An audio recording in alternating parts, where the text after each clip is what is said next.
You're listening to the Gender Reveal Party podcast. I'm your host, Jay Pryor. This isn't your usual gender reveal party. There will be no baby sex parts.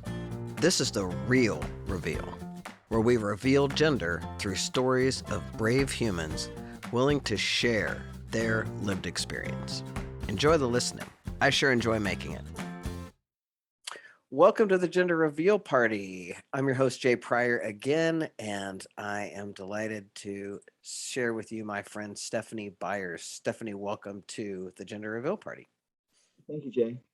It's nice to have you here. So, Stephanie, I think it's better if you introduce yourself because you can say all the things. But you're a very important person in my state. You're a very important person in our world right now. So I wanted people to know you, and you also, are somebody who's part of the LGBTQIA plus community. So I'm just going to let you have the floor and share all the things. Okay, so get ready for this. I'm practicing. See how this works. Okay, good. Chokma, chin chokma. Say host your foot, Stephanie Byers. Chikasha seya. And what I just said is, hello, how are you? My name is Stephanie Byers. I'm actually the House of Representatives representative for House District 86 in the Kansas House of Representatives. I am Chickasaw, and I have the honor of being the first Native American transgender person elected to state office anywhere in the United States. Yeah, you are. Wow, that was beautiful. Thank you so much for sharing that with us. So you've been practicing the language? Well, yeah, because, like many Native Americans, our language is disappearing. And the only way that we can hang on to it is we have to spend some time relearning it. Yeah. And so I've been trying to gather some key phrases. My tribal nation, the Chickasaw Nation of Oklahoma, they do offer like an in-depth language class that's 40 hours a week for 3 years. Immersion class. You have to go move to Ada, Oklahoma and be there for 40 hours a week for 3 years. But when you come out, you're expected to be fluent in Chickasaw because, it's important that we preserve our heritage and we preserve it by preserving our languages. Yeah, it's so important. I'm so grateful that there's any language left at all, right? I mean, because it's been, I'm sure I know that there was tons of languages that were lost because then not just within each tribe, right? There's nuances, just like I'm from Southeast Kansas and we say cooler. You know what I mean? It's like, well, no matter where you are, the nuances are different. And I'm sure that a lot of that was so lost. So it's just really cool that some of it is there and that they're starting to revive that. Exactly. And like with the Chickasaws, we have a sister tribe. We have the Choctaws. And so similar that when they were removed in the 1830s, they were put into the same space because the US government kind of basically assumed they were the same nation.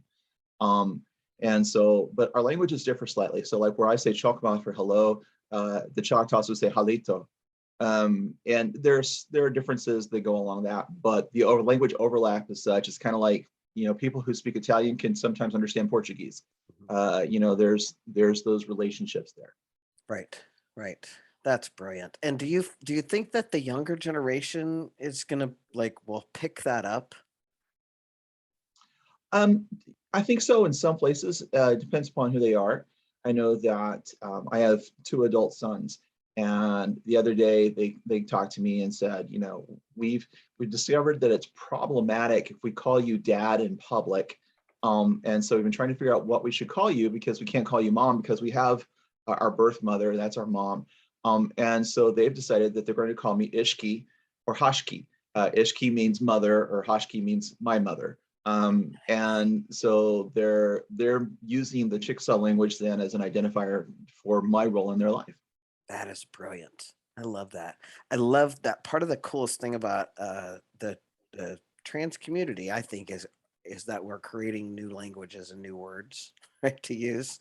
I was just talking to a friend of mine because my kids call me Maddie.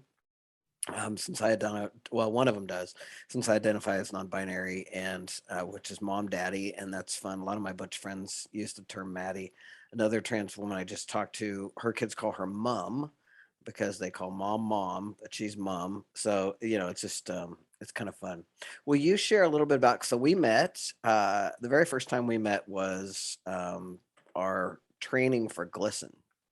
Mhm. So one of the things, so people should know that we're Glsen volunteers, and Glsen is this a powerful organization. We should put Glsen in the show notes. It's glsen.org, glsen.org.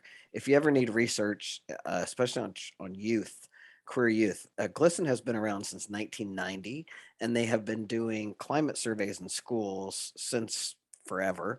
And so every 2 years they do these climate surveys, and it helps us a lot to identify some of the statistics for LGBTQIA plus youth, especially in K through 12 schools. So Stephanie and I were there getting trained to do trainings, right?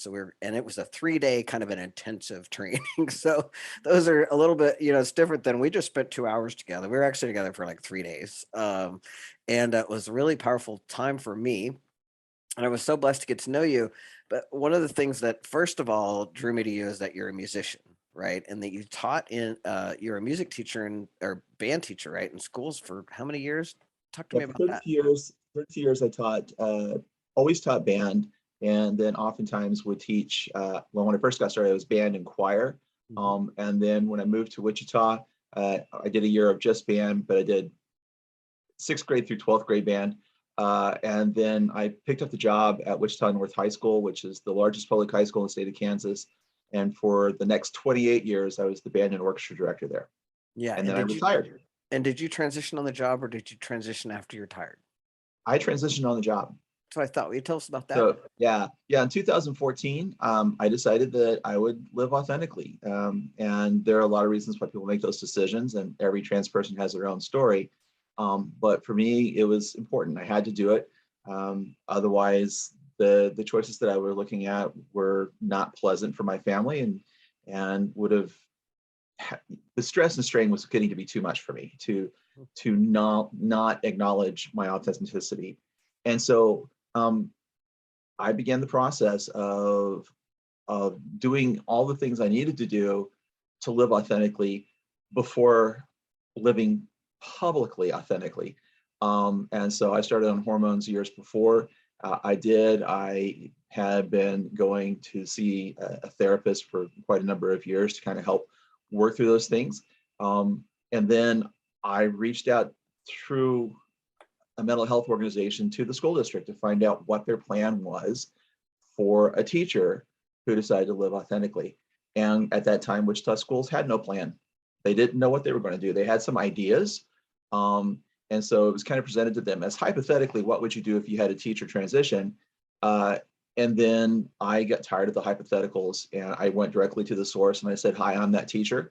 And then in June of 2014, I got a phone call, and it was from one of the uppities in the higher ups in Wichita schools who said to me, Stephanie, hi, this is, and gave me their name and said, and I have your principal on the phone.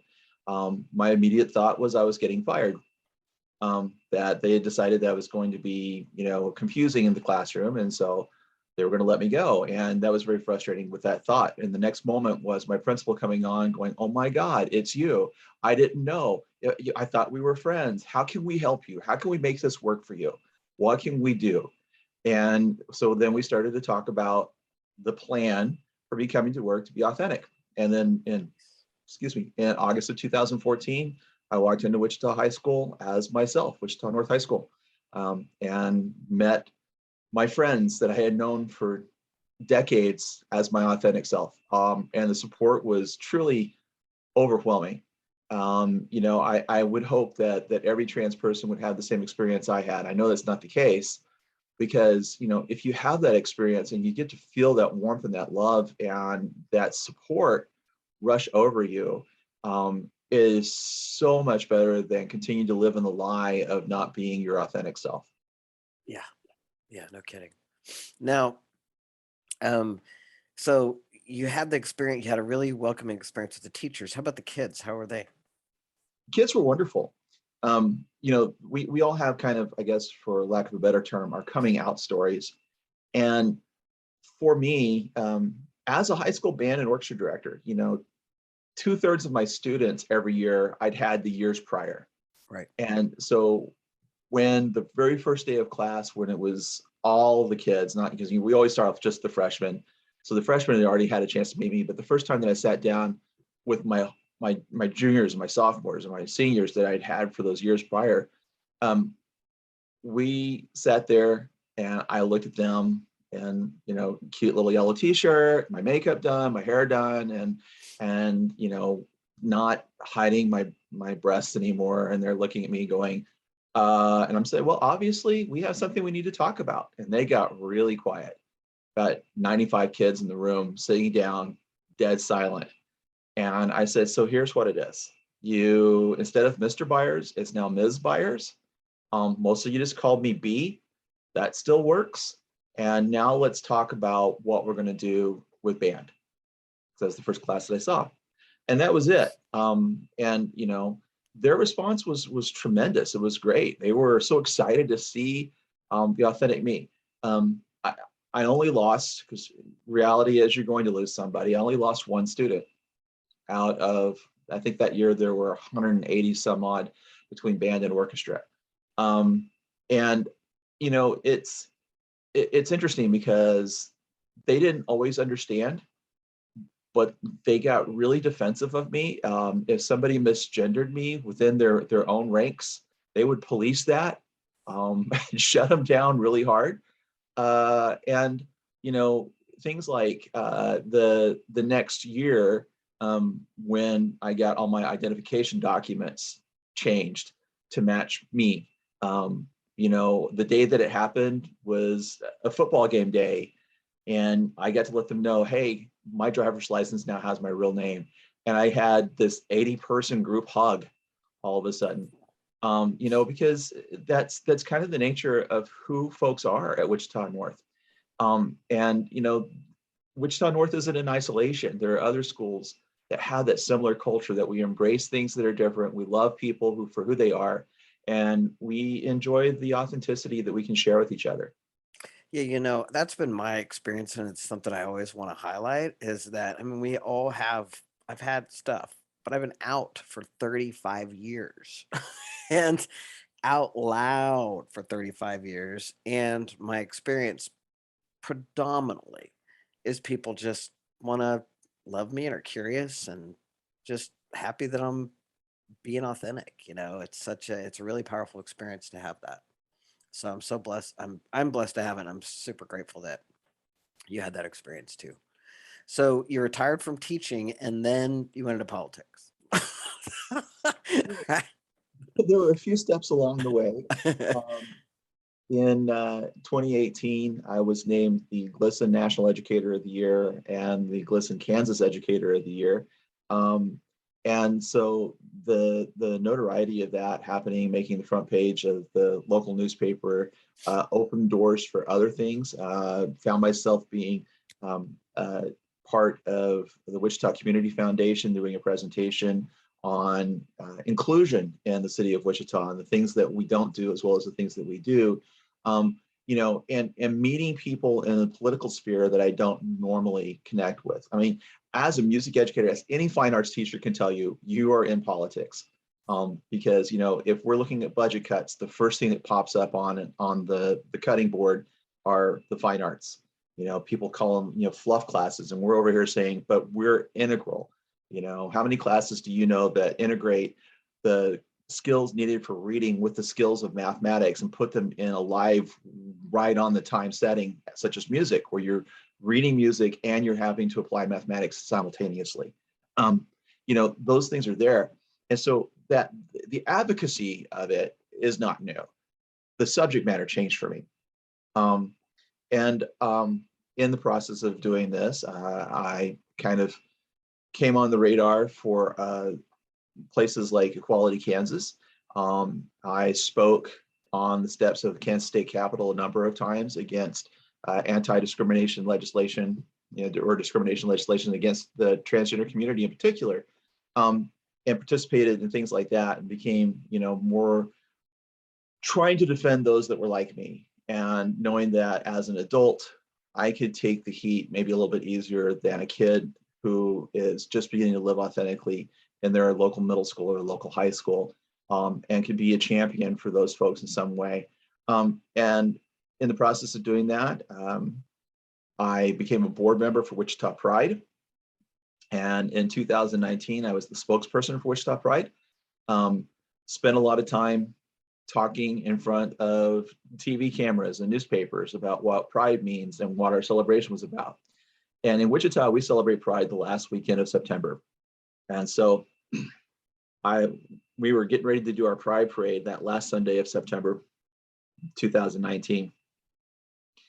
And my mom and dad had driven in from Arizona, and they were walking through the crowd, passing out bottles of water to make sure that everybody who's going to be participating in the parade later on was well hydrated.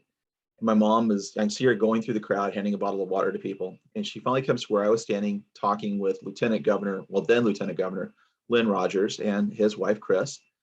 Two people that I've known for a long time, because all three of their kids went through North High School. They were all part of my band. Matter of fact, their daughter was my drum major. And so we had a relationship that predated a lot of things in our respective lives, back before Lynn became a state senator, before Lynn became lieutenant governor, but even before Lynn got onto the Wichita School Board. And so as my mom came over, she handed them a bottle of water and she said, "Hi, I'm Steph's mom." And I just said, "So Mom, what are you doing?" She goes, "Well, I'm going through the crowd and I'm handing them a bottle of water and I'm saying, 'Hi, I'm Steph's mom.'" And I said, "Mom, there's 1,000 people here, maybe 150 people know who I am. I just hope they don't think you're some kind of crazy lady walking around passing out bottles of water." And she stopped for a second. She goes, "Well, maybe I'm campaigning for you." And I said, "But Mom, I'm not running for any office." She goes, "Well, you never know." And then she walked off to go and visit with other people and pass out more water. My job for the parade, in addition to being spokesperson, I have a convertible. So I was driving Lieutenant Governor Rogers in the Pride Parade. Having done, I don't know how many parades in my life as a band director, they're very busy because you're watching, making sure kids aren't tripping on anything, their shoes are tied, no one's getting sick on you, that little kids are not trying to run, grab that last piece of candy in front of the bass drummer who can't see them. It's very interactive, trying to keep everybody safe.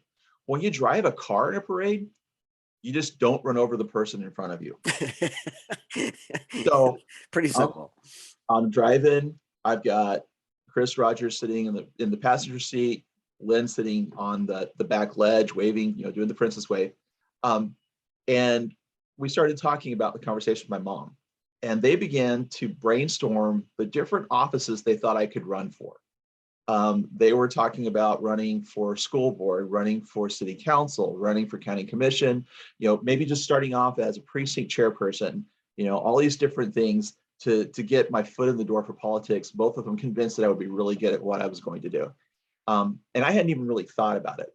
The only other thing I've ever run for in my life was choir librarian my senior year of high school. And I won, ran unopposed, but I won. And so we get through with our day, the Pride Board is meeting, and we're kind of discussing what had happened through the day. And I mentioned all this stuff. And somebody on the board says, "Well, you live in House District 86, and Jim Ward, the representative for House District 86, is vacating the seat. He's running for state Senate. So it's an open seat. If you're interested in running, talk to us. We'll see what we can do to help you out." And I thought, well, maybe I'll have to think about it. I wasn't real serious about it, but I thought, well, it's an opportunity to do something more than stand on the steps of the Capitol building and speak. This is actually getting into the room where those decisions are made. The next day, Monday, Glsen National called me and said, we would like for you to be a part of a rally that's taking place in October the 8th, on the sidewalk outside of U.S. Supreme Court building. And then they asked, "Are you familiar with the Bostic versus Clayton County case?" And I said, "Yes, I've been following it. As a trans person, like all trans people, we were glued to see what Amy Stevens' case is going to come out to be against the funeral home and how this is going to impact our rights." And so, do you want to share more about that so our listeners know what you're talking about? Well, we'll get there. Okay. So the ACLU was holding a rally. It was entitled "Don't Roll Back Our Rights" rally. And what we were speaking on and trying to urge was that the Supreme Court would hear the Bostic versus Clayton County, and there are actually 3 cases rolled into, and that's just the title they've given the 3 cases. What they were listening for was a redefinition of Title VII of the 1964 Civil Rights Act. Right. So where the phrase is on the basis of sex, does on the basis of sex include gender identity and sexual orientation? And so on October the 8th, as I stood out there and gave my speech on behalf of students and teachers who their rights would be impacted by how this decision is made, they were hearing the opening arguments in regards to this decision that eventually came down, written by Justice Neil Gorsuch, the majority decision that said that it's inseparable. You can't discriminate on sex if you're including gender identity and sexual orientation, and you discriminate on either of those, you're still discriminating based on sex. And so that, in essence, that we are protected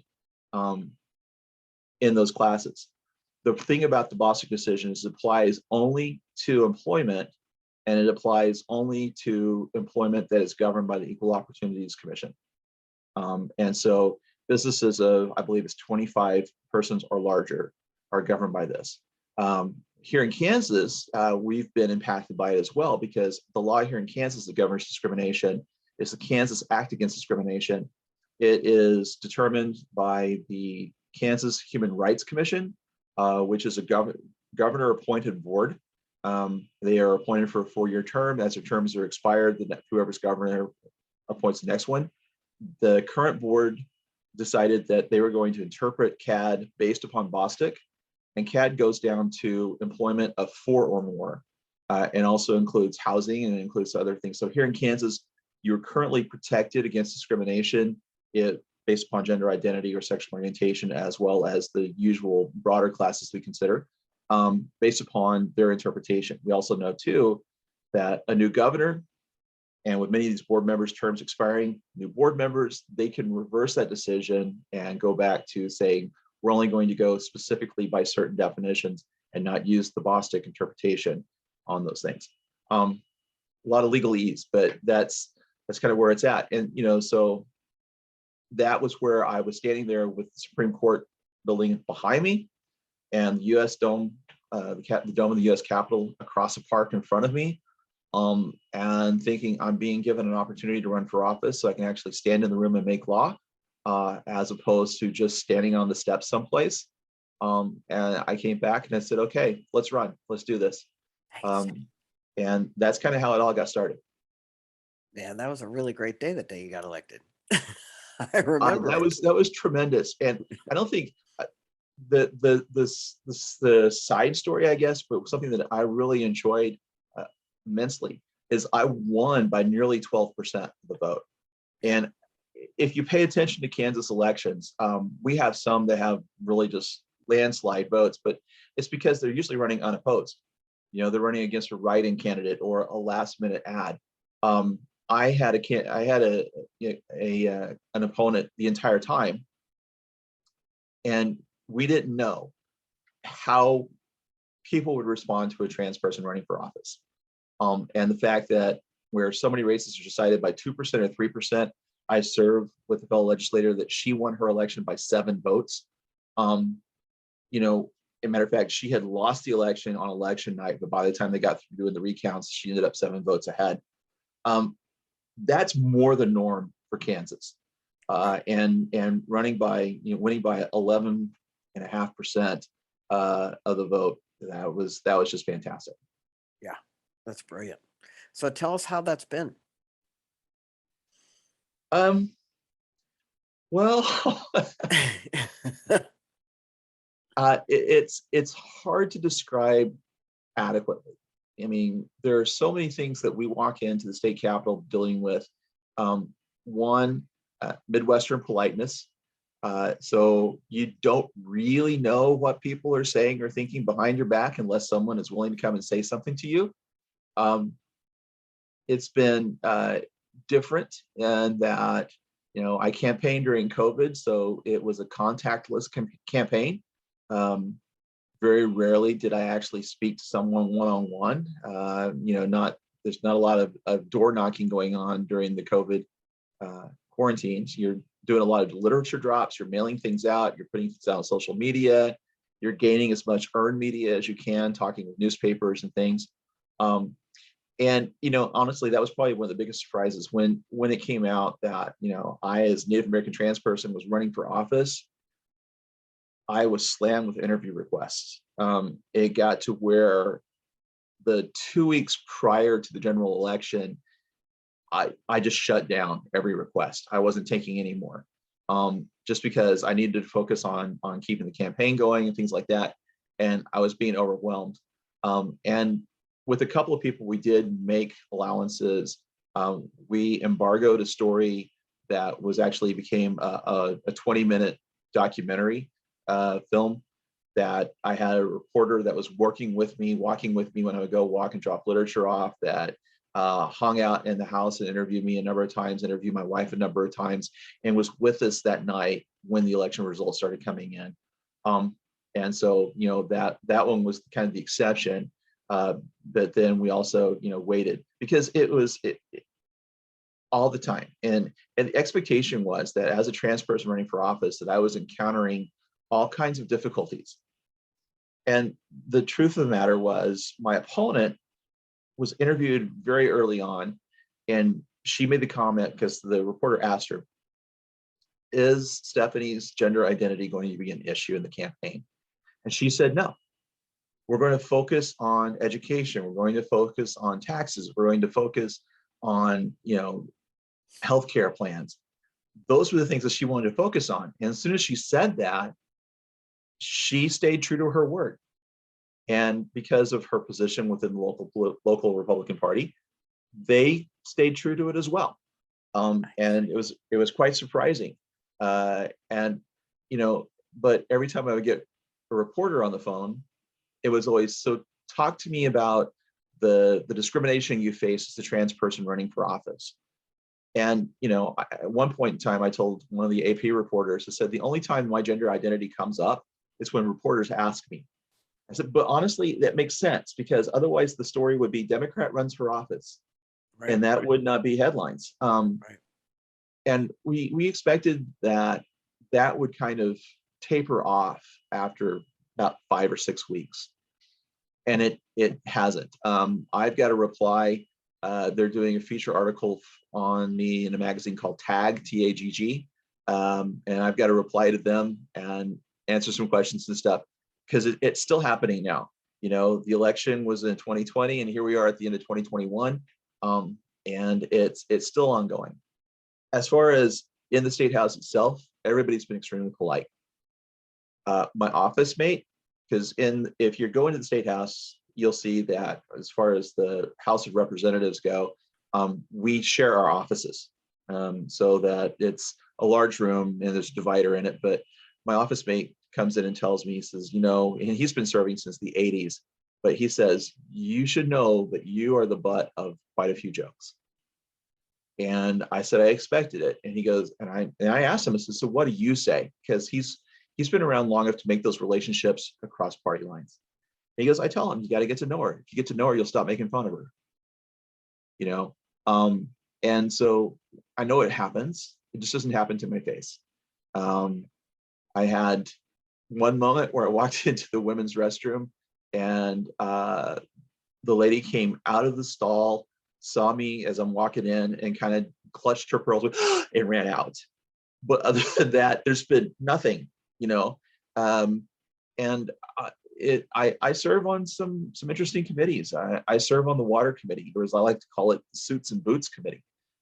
It's mostly rural. It's mostly rural representatives, because we're talking agriculture, we're talking water usage in the state of Kansas.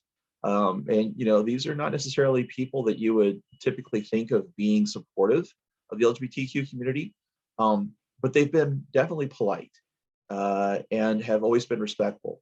And some of those same people in that committee, though, have sponsored anti-trans legislation. And we've seen that across the country. There were 155 bills that were put forward this last session that would discriminate against trans people. What's interesting, and 71 of those were in Texas, to be honest, but of that 155, only 8 use the word transgender. Right. They're trying to actually make it so that they don't, if they don't, it's almost like my understanding is the way they talk about it is they won't even say that, they're just focusing on sex. And so that way we don't exist Right, basically at all. exactly. It's a way of erasure. Yeah. And we saw in January, we saw a bill that would have banned affirmative health care for trans youth. We saw it the same day it was filed, just happened to be in the right place at the right time.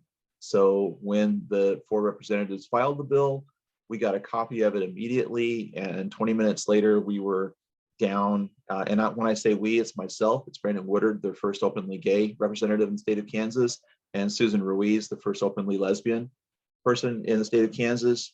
The 3 of us and the executive director of Equality Kansas, Tom Witt, we stood with the press corps in the state capitol. Matter of fact, we went and got them out of their offices and said, we need to talk. They hadn't even seen the bill yet. And we launched right there with the press about how discriminatory this is, how much bullying was included in this. And whether it's because of the press that went out that day, or because of lobbying efforts that went forth, behind doors, or because of our discussions we had with other representatives, we were able to shut that bill completely down. It didn't even get assigned to a committee. And so we were able to keep it. Later, we saw a bill that would ban trans girls participating in athletics. And that one, we did not have the same success. We were able to keep it out of the House education committees. There are 2 in the House. There's one's education, there's one's K-12 budget. It's amazing how much budget stuff involves social sides of things, including discrimination. But we kept it out of the House. We couldn't keep it out of the Senate side. And so I believe it's the end of January, early February, I found myself giving testimony against this bill in the Senate, the State Senate Education Committee. And one of the things that I compared it to is being Native American. I compared it to my heritage. I brought up the fact that my people were forced to not exist, that, there were laws put in place that prevented us from practicing our languages, that prevented us from practicing our religions, prevented us from practicing our form of medicine, and prevented us from our forms of marriage, and that we were pushed into invisibility. That what we saw going on is that a similar push to push trans kids into non-existence. And we didn't dwell on that because we know that when you see this legislation, it really isn't about who can run a 100-meter dash the fastest. It's not about the 200-meter freestyle swim meet. That what it's about is it's about removing recognition. It's about creating non-existence. It's about trying to put trans people back into a closet so that they're out of sight, out of mind. It's about discrimination. It's about bullying. It's not about records. I know that the swimmer in the Ivy League schools right now, Leah, and I can't think of her last name, she's dropped out of my brain. But she's setting NCAA records for this year, and she's trans until the debates come back up about trans athletes. But no one points out the fact that there are 16 other women that are faster than she is, because of their previous records still stand. And it doesn't really matter if a trans woman is good or bad at athletics. What matters is, are we going to allow someone to be affirmed? Are we really going to do this? And this is just one more way of taking it out. And like you said, by not including the word transgender in those bills, we're erasing them even at the very beginning. Right. And so we debated that bill. We killed it, but I'm convinced that if there is a zombie apocalypse, it's going to start in one of the state capitals, because evil really dies in a state capital. It comes back in some way. And it came back. It came back through a gut and go, where a bill that had to do with something with chiropractic clinics got all of its content stripped out and was replaced with this SB 208, the bill to ban girls who happen to be transgender from participating in athletics. And you know, we debated it for hours. We managed to keep it from passing with more than 2/3. If 2/3 people had passed it, the governor couldn't veto it. And so we kept it to where she could veto it. She vetoed it. And then when it came back during veto session, because the bill originated on the Senate side, the state Senate upheld her veto by 1 vote. So, you know, we'd like to see it upheld more than 1 vote, but it was at least upheld by 1 vote.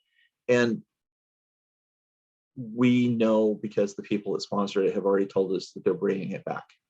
So I want to say this out loud just in case they happen to have an audio clip of this, because it's always been my desire for anybody in Congress or representing us to hear these words from me. God, I wish I could say this to their faces. Don't you have something better to do? We have children literally in our state that are the only meal they get is at school. We have kids we have kids hungry in our own country. We have kids starving to death in our own country. Kids going to bed hungry, and you want to focus on on trans kids playing sports. I mean, it just is maddening for me. When people say that, do people ever say that to them? Like, why are you so interested in us? Like, why are you so obsessed with trans people when you could be making a difference for?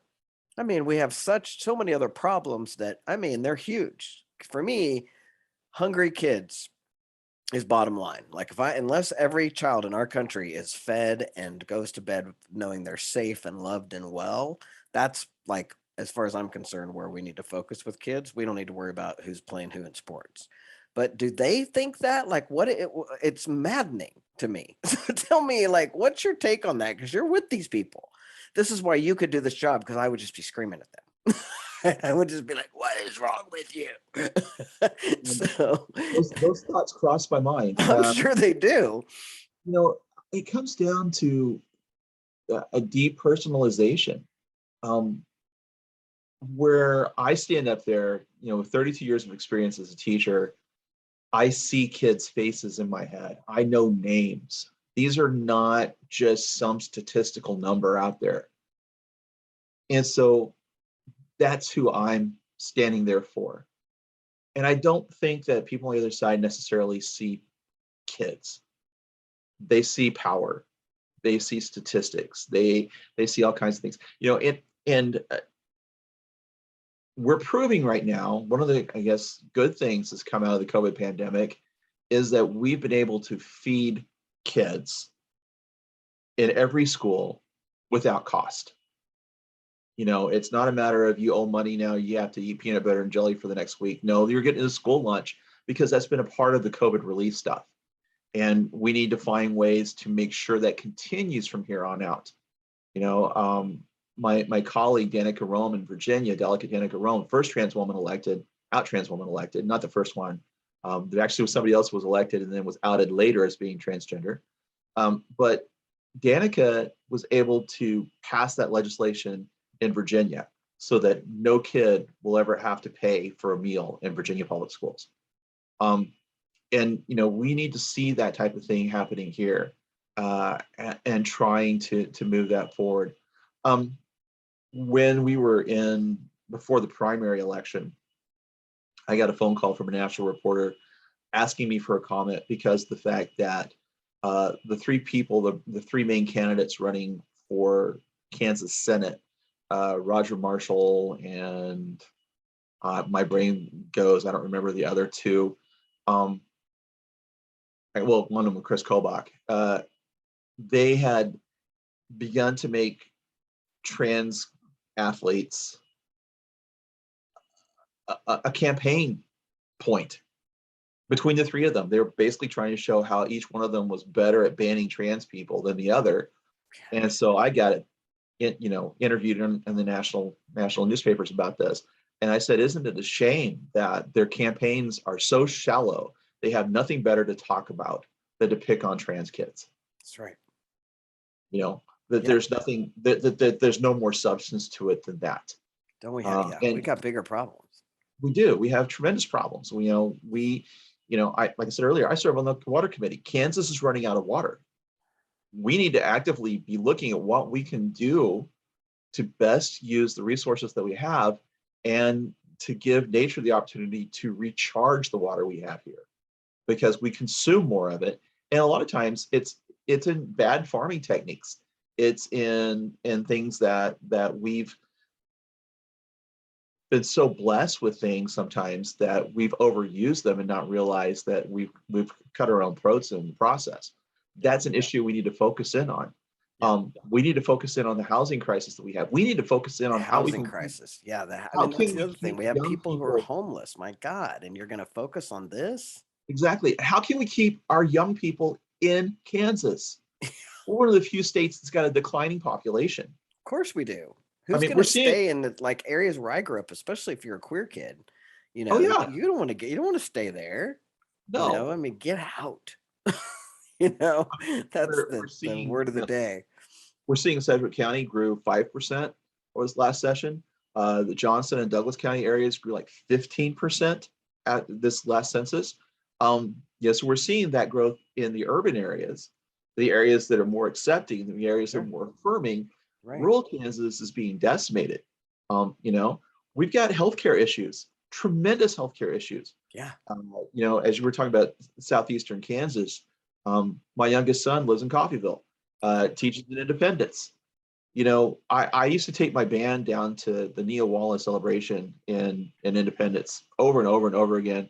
And I remember going down there and realizing how many times that we've had a kid that had to go to the hospital because of something that had happened there in Independence. And then one year we go down there and there's no longer a hospital. What do we do? And it's those types of things that, if we can get Medicaid expanded, we can save medicine in rural Kansas. Yeah. I don't know. Like I said, there's a lot of things we need to focus in on besides So whether many, and I'm so grateful you're there to do that again. I just so appreciate that you're a voice, that you're a trans voice, that you're a person of color's voice, like all of those things. And I really want to honor and appreciate you for your willingness to be that, be that person and be that stand. I want to highlight, I'm always focused on loving people and the love. And you've been with your wife for a long. How long have you and your wife been together? officially, Mhm. we will be Not celebrating. officially. No, no, no. We'll be celebrating our 6th anniversary later this month. Nice.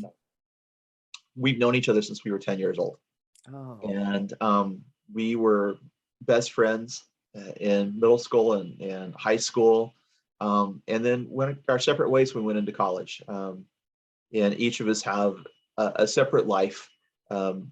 She has 2 sons, I have 2 sons, and then about every decade or so we would reconnect, and our friendship just never ended. And then when I decided to live authentically, she decided to move to Wichita so that I would have a safe place to land. how great is that? See, I love stories like that. Yeah, It's just the Lori is best. amazing. And she is someone who considers herself pansexual, and I have permission to out her. Um, and she's also she's a therapist. She has her master's in marriage and family therapy. She is a licensed clinical marriage and family therapist, and she's also one of the few that is affirmative certified. And so she went through a postgraduate program that used to be at Southern Methodist University down in Texas, that spent a considerable number of hours, learning about when you are doing couples therapy or working with individuals that are part of the LGBTQ community. What are those skills that they don't teach you in just general marriage and family therapy skills, classes? Because a same-sex couple, the rules are different than a hetero couple might be. And so, that's her perspective she brings in with it. And she's brilliant at it. And so, she's got, I don't know, 75-80% of her clients are either trans people directly, or they're the family of trans folks that are, looking at skills and how we can be more affirming of what we do. Right. Now, did she have the word pansexual when you met? Because was that, I can't remember how long that word's been out, but for 6 years, I don't know. Was she identified as pansexual when you met?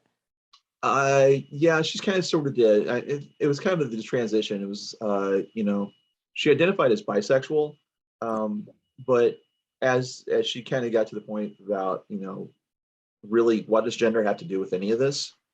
So it's not a matter of both. I like men and I like women. It's like I fall in love with people, who they are, and it doesn't matter if they're men or they're women or anything else. It's just, so she's chosen to use the word pan, because of the fact that her perspective is really without gender. Right. Yeah. Cool. We have just a few minutes left. I was just curious. Do you have any, one of my favorite things to share with our audience, because I think it's fun, are some of the ways that the way the binary, we switch when we switch, right? When we transition, how you lost your male privilege, right? Now you didn't lose your white privilege because you didn't have that, but you lost your male privilege. And usually there's pretty funny stories that come out of that. I was wondering if you had one you would want to share about what was that like for you to lose your male privilege? It's looking at me physically now, it's kind of hard to tell, but when I began living authentically, I was 100 pounds less. And my principal form of transportation before living authentically was a motorcycle. So I'd ride my bike to school, get off of it, walk down the halls in black leather jacket, carrying a helmet in one hand, and the kids would part. It was like walking down the Red Sea. The kids would move out of my way. I didn't have to say anything. They would split, walk right down. And people were scared of me. I began living authentically and walking down the exact same hall going, excuse me, trying to get to my class, excuse me. And so it was, yeah, you kind of do that. And the other thing too is I swear, I wish people were more mature, but people are not often mature. So people would see me with my hands full of stuff go into the door before I began living authentically. And I would see folks run to the door, open it, and then close it behind them and laugh at me because I couldn't open it. Once I started living authentically, those same folks, the same guys that would do that would run to the door to hold it for me while I walked through. So I gained some privilege in some respects too. Mm-hmm. But yeah, it's definitely an interesting world to say the least. Yeah, it really is different. That's for sure. Well, my friend, I talked. We had Debbie Jackson on, and I know that last year we saw more anti-trans legislation than ever, and they had some wins. And so 2022 proposes to be a huge year again for anti-trans legislation, unfortunately. And I can't tell you how much better I feel knowing that you're there. Like it just, I can't. I mean, I'm not gonna cry because I always do that, but I'm telling you, it just makes me sleep better at night having you there. It just, I just feel like, oh, okay, well, Stephanie's got this. Like at least Stephanie is there. So I want to again thank you for taking the time to be with us on the Gender Reveal Party. Your work is so important, and you're so important, and we just really appreciate you. And as always, love you. Is there anything that you'd like to finalize and say to our audience before you go? And how do we find you on social? Well, a couple of things. I studied what happened in Texas with their special session. And so when it comes to Kansas, we need to get people to turn out. We need to get people to our members of our community. We need to get our allies. We need to get our parents. We need to get our teachers. We need to get our social workers. We need to get our counselors. We need to get our school principals. We need to get them into the state capitol and get them outspoken, so that people can see who they really impact. So that's one thing we know we need to do. To find me on social media, it's Byers, Byers, for Kansas. And you can find me on Facebook and on Twitter at Byers for Kansas, or at Stephanie Byers for Kansas, either one. And then also byersforkansas.com is my website. And so, you can also reach out and click and find me there. Having this presence, we know they're coming at me, and that I'm up for election again. And so we're going to see, I don't know if they're going to bring a candidate against me as much as that they may be looking at redistricting me out of my own district. And so we've got to be prepared either way, and get our voices out there. If we remain silent, they don't know we exist. And so it's scary. It is. And there are a lot of people that would be willing to help you understand how to give testimony, how to make those statements, how to do things that have impact. Standing outside on the steps of the state capitol with a sign doesn't have an impact, because legislators don't even go through those doors. You may impact with the news media, but the legislators have an entrance in the basement. They don't even see you.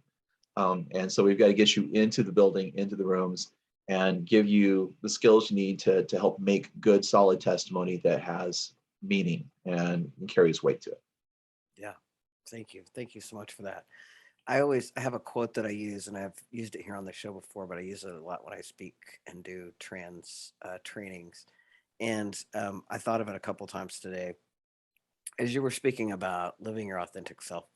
And it's by Anais Nin, and it says, "And the day came when the risk to remain tight in the bud became more painful than the risk it took to blossom." Thank you, my friend, for taking the risk to blossom. We are all benefited from your blossom and your flower. So thank you so much. Love you. Bye. Love you. Hey, thanks for listening to the Gender Reveal Party podcast. I hope you loved it. And if you did, would you take a second and go do all the things like subscribe, rate, review, tell all your friends? Apparently, if you do that, the podcast platforms are more likely to share it. And if you think these stories are important, please take 3 minutes to just go do that. I'd really appreciate it. Also, I'd love to connect with you on social. On Instagram and Facebook, I'm at the Gender Reveal Party. And on Twitter, I'm at Pryor J. It's a real joy and privilege to bring you this podcast. Come back soon. Love you. Bye.